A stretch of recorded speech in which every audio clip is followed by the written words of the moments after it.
राधे राधे। आज हम बनाने वाले हैं मोमोज़ पराठा, वो भी अचारी पराठा। आप बोल सकते हैं अचारी पराठा। दोनों पराठे बनाना मैं एक ही वीडियो में आपको बताऊंगी।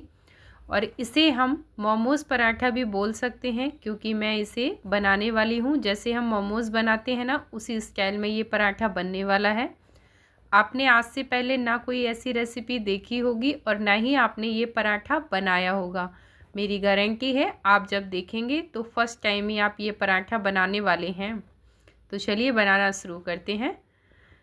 फटाफट से मैंने ले ली हैं सब्जियां, जिन्हें अच्छे से धोकर साफ़ कर लिया है क्योंकि गोभी में कीड़े वगैरह होते हैं। तो प्लीज़ उसे अच्छे से चेक करें और फिर धो करके रखनी है आपको सारी सब्जियां। पत्ता गोभी ली है मैंने, फूल गोभी ली है, दोनों हाफ हाफ केजी होंगी। तो और 8 से 10 मैंने लहसुन की कलियां ली हैं छील करके।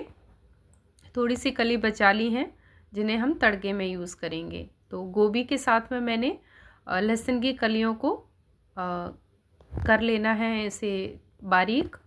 ठीक है, चॉपर में डाल के बारीक बारीक कर लेंगे हम इन सारी सब्जियों को।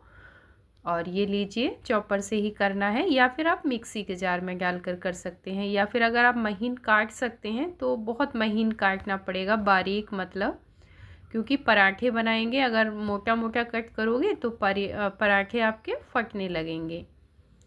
तो सारी गोभी को पहले हम ऐसे ही चॉप कर लेंगे चॉपर में। और पत्ता गोभी को भी हम एक एक पत्ता करके मैंने अच्छे से धोया है, क्योंकि पत्ता गोभी में सुना होगा आपने कुछ ऐसा कीड़ा होता है कि वो दिखता ही नहीं है, मैंने सुना है।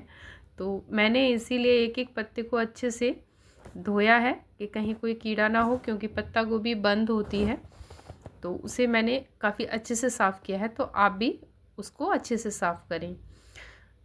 फूल गोभी को अच्छे से छोटा छोटा तोड़ करके ऐसे ही मैं हाथ से डाल रही हूँ और जल्दी ही ये चॉपर में चॉप हो जाता है। एक थाल में हमने निकाल कर रख लिया।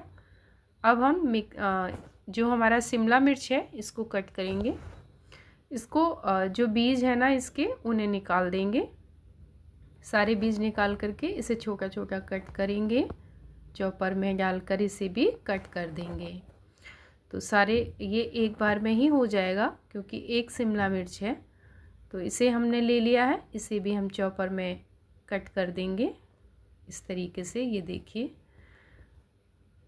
और 2 से 3 मिनट लगती हैं चॉप करने में। 2-4 बार इस तरीके से आप इसको खींचेंगे इसकी डोरी को और ये चॉप हो जाता है। शिमला मिर्च चॉप हो गई हैं। इसी तरीके से मैंने पत्ता गोभी के सारे पत्ते इकट्ठे किए और जैसे पालक कट करते हैं ऐसे ही काट कर इसमें छोटा छोटा हम कट कर लेंगे। एक बार में ही आ गया था ये पत्ता गोभी भी, इसमें 1 से 2 बार में आ जाता है। 2 बार में हो गया था। शिमला मिर्च एक बार में कट हो गया था क्योंकि मेरा चॉपिंग जार थोड़ा छोटा है। और ये देखिए फटाफट हो जाता है, कोई परेशानी नहीं आती है। सारी सब्जियों को मैंने अच्छे से चॉप कर लिया है। आप चाहें तो इसमें मूली भी चॉप कर सकते हैं। और एक प्याज आप हाथ से कट करें बहुत बारीक बारीक, क्योंकि प्याज से पानी निकलता है चॉपर में, इसलिए मैंने उसको हाथ से कट कर लिया था और इसमें ऐड कर लिया है। अब मैंने कढ़ाई में लिया है, ऑयल गरम करने रख दिया है और थोड़ी सी हम मटर लेंगे, आधा कटोरी सी, आधा कप मटर होगी छील के। इसको भी हमने चॉप कर लिया है छोटे छोटे पीस में। सारी सब्जियां कच्ची हैं, ध्यान रखिए। और लहसुन अदरक को हम थोड़ा सा कूट लेंगे, जो अदरक लहसुन मैंने बचाया था। तो इससे हम इन सब्जियों में तड़का देंगे। इन्हें हल्का सुनहरा होने तक भून देंगे और इन सब्जियों को इसमें ऐड करेंगे। सारी सब्जियों को मिक्स करेंगे चलाते हुए। ठीक है, सारी सब्जियां हम मिक्स कर लेंगे। जैसे मोमोज़ के लिए हम फिलिंग तैयार करते हैं, कुछ इसी प्रकार हम इस फिलिंग को तैयार करने वाले हैं। तो आप ध्यान से देखिए और बने रहिए वीडियो में। ये देखिए मैंने हल्दी पाउडर डाला है, इसमें लाल मिर्च पाउडर डालेंगे, गरम मसाला ऐड करेंगे। ठीक है, इसी प्रकार हम कुछ मसाले इसमें ऐड करेंगे। ये है मेरा घर का बना हुआ मसाला, आप इसकी जगह चाट मसाला डाल सकते हैं। तो थोड़ा सा अमचूर पाउडर डालना है या फिर आप नींबू निचोड़ सकते हैं। मैंने अमचूर पाउडर इसमें डाला था। और नमक अभी ऐड नहीं किया है। सारी सब्जियों को अच्छे से मिक्स करेंगे। हल्दी पाउडर ज़्यादा नहीं डालना है, थोड़ा सा डालना है, जिससे फिलिंग का कलर थोड़ा अच्छा सा लगेगा देखने में। और इस तरीके से हमने इसको मिक्स कर लिया। अब हमारी जो फिलिंग है ना बिखरी बिखरी सी हो रही है, इसको हमें बाइंडिंग बंद नहीं लगे, बंदा बंदा सा हो जाए हमारा ये डो की तरह। तो इसे हमें बाइंडिंग देने के लिए, जोड़ने के लिए हमें क्या करना है, 2 चम्मच हम इसमें बेसन ऐड करेंगे। लेकिन बेसन को हम भूनेंगे नहीं, कच्चा ही बेसन हमें लेना है 2 चम्मच। उसको हमने ऐड कर दिया है और अच्छे से हम इसको मिक्स कर देंगे। सब्जियों को हमें ज़्यादा पकाना नहीं है, 4 से 5 मिनट में ये फिलिंग इस तरीके से आप तैयार कर लीजिए। इसको आपको कच्चा ही रखना है, पकाना ज़्यादा नहीं है। बस फिलिंग को हल्का सा सबको मिक्स करना है और हल्का सा इसका जो पानी रहता है सब्जियों का वो ख़त्म हो जाना चाहिए। बस इस तरीके से हम इसको अच्छे से मिक्स करेंगे। और अभी हमने इसमें नमक नहीं डाला है, तो नमक अभी हमें इसमें डालना है। तो नमक इसमें मैं काला और जो सादा नमक है दोनों ही ऐड करेंगे। नमक आप स्वाद के अनुसार ऐड करिए, टेस्ट के अकॉर्डिंग। तो जब सब्जियां सारी अच्छे से मिक्स हो जाती है ना, तो थोड़ी क्वांटिटी ऐसे लगती है जैसे कम हो गई हो, जो फूली फूली रहती है ना वो चीज़ ख़त्म हो जाती है। तो नमक का अंदाज़ा अच्छे से होता है, इसलिए नमक बाद में डालना है। फिलिंग में नमक डाल दिया है हमने और अब इसे कर लेंगे हम मिक्स।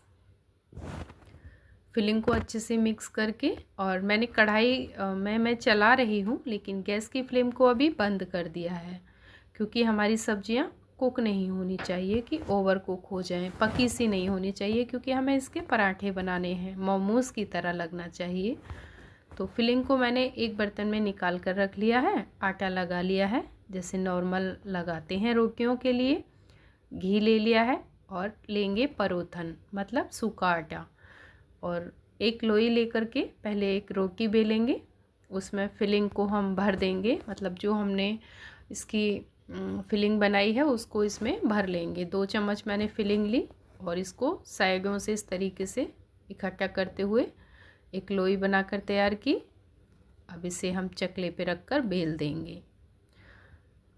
बेलना आपको बहुत हल्के हाथ से है इसको, नहीं तो फिलिंग बाहर आ जाएगी। तवा हमारा गरम हो गया है, फटाक से हम इसको तवे पर डाल देंगे और दूसरा पराठा बनाने के लिए तैयार हो जाएंगे। क्योंकि दूसरा पराठा हम तैयार कर लेंगे तो तवा हमारा खाली नहीं रहेगा। फिर से एक हमने रोटी बेली और उसको पलट दिया है तवे पर, जो पराठा हमने डाला है। और 2 चम्मच फिलिंग फिर से भर के हमने एक और पराठे की लोई तैयार की है, ये देखिए घुमाते हुए इस तरीके से। और इसे भी हम बेल लेंगे। तब तक हम इस पराठे पर घी लगाएंगे कि ये सिकता रहेगा। और ये पराठे आप ज़्यादा तेज़ आंच पर नहीं, मीडियम फ्लेम पर आपको सेकने हैं। पराठा जितना आप आराम से सेकेंगे उतना ही टेस्ट ज़्यादा आएगा पराठे में। और आज मैं ये पराठे 2 तरीके से बनाने बताऊंगी। जैसा कि मैंने आपको बोला था कि अचारी पराठा, तो अचारी पराठा कैसे बनाना है आगे आप बने रहिए, वीडियो में बताती हूँ। और पहले हम इसको मोमोज़ पराठा बनाकर तैयार करेंगे। घी के साथ में मैंने इसको बनाया है। और मोमोज़ खाने में तो लगता है कि नुकसान करेंगे, ये आटे से बना हुआ है, बहुत ही हेल्दी है और बहुत ही स्वादिष्ट रेसिपी है। एक बार बनाएंगे तो बार बार बनाना पड़ेगा, क्योंकि टेस्टी इतना बनने वाला है।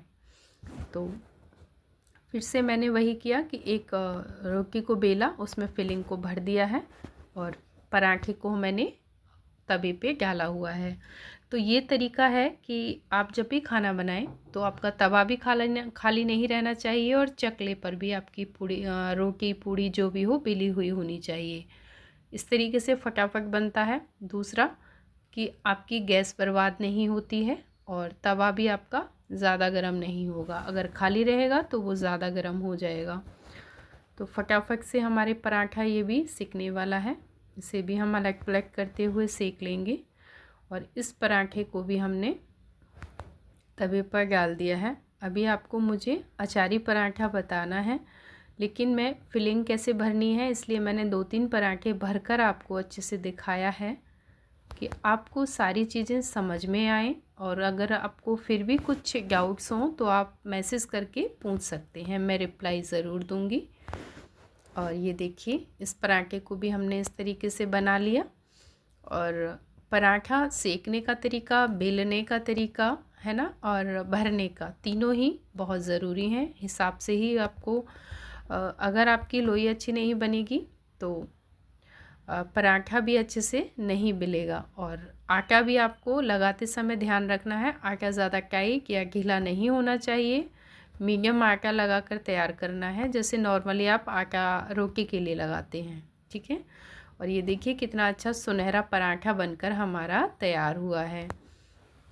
इसी तरीके से सारे पराठे बनाकर मैंने तैयार कर लिए हैं। और ये घी का पराठा मैंने बनाए थे वो अलग हैं। और अब मैं आपके लिए अचारी पराठा आप कैसे बना सकते हैं वो बताने वाली हूँ। तो जल्दी से आप मेरे साथ वीडियो में बने रहिए और बताइएगा ज़रूर कि आपको ये रेसिपी कैसी लगी। क्या पहले कभी आपने इस तरीके से पराठे बनाए हैं? नहीं बनाए तो ज़रूर बताइएगा। और ये पराठा हमारा बन चुका है। चलिए अचारी पराठा बना लेते हैं आप फटाफट से। तो कैसे बनाना है, जो आपका अचार होता है ना, उसका जो ऑयल होता है, जैसे कभी हमारा अचार ख़त्म हो जाता है और ऑयल और मसाला बच जाता है उसमें, तो हम उसी अचार वाले ऑयल से पराठे को सेकेंगे, ठीक है। घी की जगह पर हम ये वाला ऑयल उसमें लगाएंगे और फिर इस पराठे का आप स्वाद देखना दोगुना हो जाएगा। सच बता रही हूँ, एक तो इतनी अच्छी आपने फिलिंग बनाई है, उसके ऊपर अगर आपने इस तरीके से अचारी पराठा बना लिया ना तो 2 की जगह 4 आप खा लेंगे। स्वादिष्ट भी होगा और हेल्दी भी होगा, और अचार अलग से खाने की ज़रूरत नहीं होगी, आप ऐसे ही इसको खा लेंगे। चाय के साथ, दही के साथ खाइए, बहुत स्वादिष्ट लगता है। और सबसे अच्छी बात क्या है कि सर्दियों में जो हरी हरी सब्जियां आती हैं उन्हें भी हम अपने बच्चों को और घर में सभी को खिला सकते हैं। जो नहीं खाते हैं ना कुछ सब्जियों को, इस तरीके से अगर आप बनाएंगे, खिलाएंगे तो बच्चे बड़े सभी खाएंगे। मेरा बेटा शिमला मिर्च नहीं खाता है और पतिदेव भी शिमला मिर्च निकाल कर साइड कर देते हैं सब्जी में से। और जब मैंने ये पराठे बनाए ना, ओए है क्या पराठे बने हैं, बोलते बोलते 2 के 4 पराठे खा लिए। और ये भी नहीं पता कि फिलिंग में क्या है क्या नहीं है, बोला बस भाई बहुत स्वाद आ रहा है पराठों में। तो वही मेरा कहना है कि अगर बच्चे मटर नहीं खाते, शिमला मिर्च नहीं खाते, पत्ता गोभी नहीं खाते, इस तरीके से आप बनाइए पराठे, फिर देखिए कमाल, बच्चे 1 नहीं 4-4 खाएंगे। आप बनाते बनाते थक जाएंगे लेकिन बच्चे नहीं थकेंगे कि अब फिर से बनाओ, ठीक है ना। बार बार वो यही बोलेंगे कि वही पराठे बनाओ। क्योंकि मेरे घर में तो जब मैंने बनाया, बेटा बोला ये तो मोमोज़ वाले पराठे हैं, जैसा मोमोज़ में टेस्ट आता है सेम वही टेस्ट इस पराठे का है। तो मुझे लगा आपके साथ भी शेयर करूं, कुछ नया है।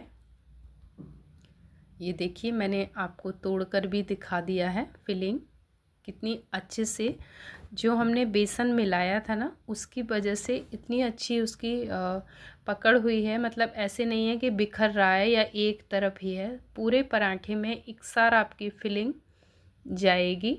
और ये देखिए मैं आपको दिखाती हूँ पास से भी, है ना। और पूरा पराठा फूला था, 2 परत में हो गया है। वीडियो अच्छी हो तो राधे राधे।